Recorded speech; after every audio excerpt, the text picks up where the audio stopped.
Yo guys, what's up? It's XRAYZ and welcome back to another video. So I wanted to talk about this just because it looks like there was quite a bit of retractions that were being made by YouTubers. Specifically, a whole lot of people thought that the Switch 2 was going to be really underpowered. And to be fair to a lot of these YouTubers, they were seeing a lot of demos and early builds of games that were like ambitious games on the Switch 2. Star Wars Outlaws being one, Elden Ring being the other. So they're ambitious games, and it looks like demos that came out for it initially were kind of rough. Like, people were talking about how bad it was performing in docked and handheld mode. Well, spoiler alert, they were wrong, we were wrong, and for the final versions of a lot of these games, or at least the latest demos that they have, it's surprisingly solid. So let's break it down. We'll talk about why the early demos really weren't the full story and why this is going to be kind of a wild ride for the Nintendo Switch 2. All right, so let's set the stage. When the Switch 2 dropped, everyone was hyped, all right? Nintendo's new beast, promising better graphics, more power, some sick third-party ports like Elden Ring and Star Wars Outlaws were some of those that were pretty ambitious. They're pretty big games and they look and run pretty awesome on other more powerful consoles. But then at events like Gamescom and PAX West, some YouTubers got their hands on early demos, or at least footage of those early demos were released, and it was not really that impressive. RGT85 was one of these YouTubers. GVG actually went out and put out a statement saying that they were sorry about the previous impressions of the games that they were kind of covering. So they were kind of big names that were talking about this, saying that the Switch 2 was struggling pretty damn hard. And I'm not gonna lie, when you're seeing some of the footage that they had for Elden Ring specifically, it looked bad. It looked like it was like not gonna run at even a normal rate, or at least in a normal consistent performance for people who were going to try to play it on handheld, because most of the time it was actually seeing a lot of frame rate drops, specifically below 30 FPS. It had blurry visuals, and it was just a rough time overall.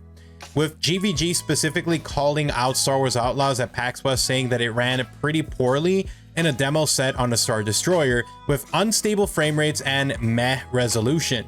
RGT85 was out here echoing similar vibes, especially with Elden Ring claiming that it was a disaster in portable mode with frames so low you could count them.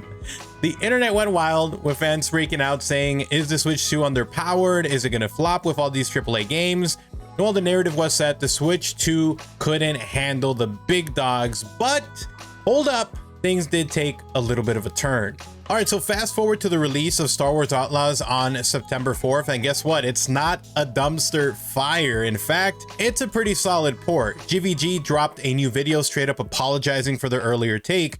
They admitted that the PAX demo is likely an older build, and the final version, it's running smooth, capped at 30 frames per second, with visuals that hold up, especially in dock mode at 1440p and handheld at 1080p. The ray tracing, while scaled down, still pops off, making Stormtrooper armor look dope, and the open world section, well, it's way better than anyone expected.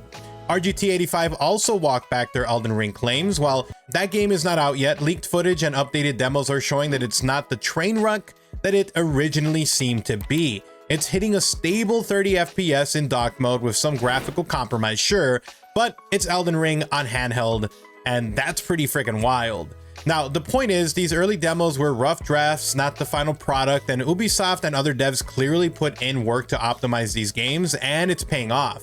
Digital Foundry even gave props to the Star Wars Outlaws port, calling it, quote, impressive, unquote, for how close it gets to PS5 and Series X version. So, why the big turnaround? Well, let's talk about it. Well, here's the deal. Early game demos are like rough sketches. Devs use them to show off concepts, not the polished game. For Star Wars Outlaws, for instance, Ubisoft was super strict at PAX West, not letting anyone record footage which screamed, "We know this build ain't ready." And they were right to hide it, because the final version is night and day compared to that demo. Same with Elden Ring. The Gamescom build was shaky, but optimization happens late in development. Devs tweak things like resolution, frame rate caps, and even use tech like DLSS to make games run even smoother on the Switch 2 hardware.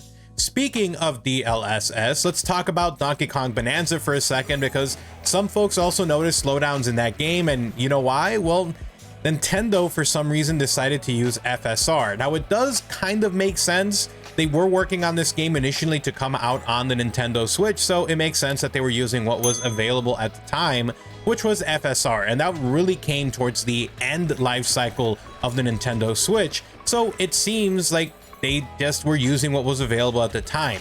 I'm pretty sure that if Donkey Kong Bonanza was instead used with the LSSS, with its upscaling, it would have gone incredible smooth frame rate. So like they did in Star Wars Outlaws, then these slowdowns might have been not even real. It just shows how much tech choices and last minute polishes really matter. Early builds don't have the final layer of love, so judging a game or a console based on them is kind of a trap. But at least GVG and RGT85 did own up to it, which is worth respect.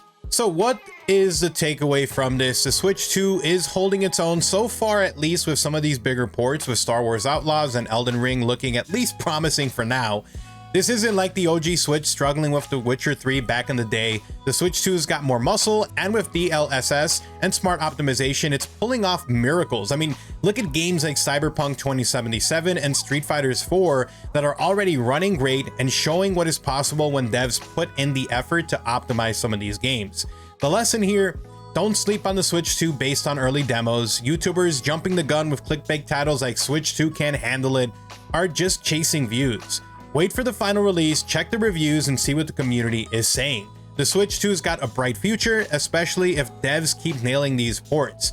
I'm hyped to see what's next. Maybe Assassin's Creed Shadows or Indiana Jones. The sky is the limit. Well, all right, boys, that is the final scoop here on these early demos. I'm going to be honest with you, when I started seeing some of the footage coming out of some of these events, it was looking kind of rough, all right? I probably, and I didn't make a video on how the early builds were performing because, again, we don't know what the final builds are. There's a lot of games that require even post-launch optimization. So I didn't want to say, you know what, Elden Ring is cooked. It's not going to run on the Switch 2.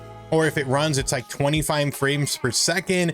I wanted to wait. And luckily, it does look like, at least if devs do take their time and they optimize these games, they should be able to run admirably on the Switch 2. So at least for now, it seems like we could see more third-party games making their way over to the Switch 2, which is always exciting when there's a lot of people who are looking for more games to play.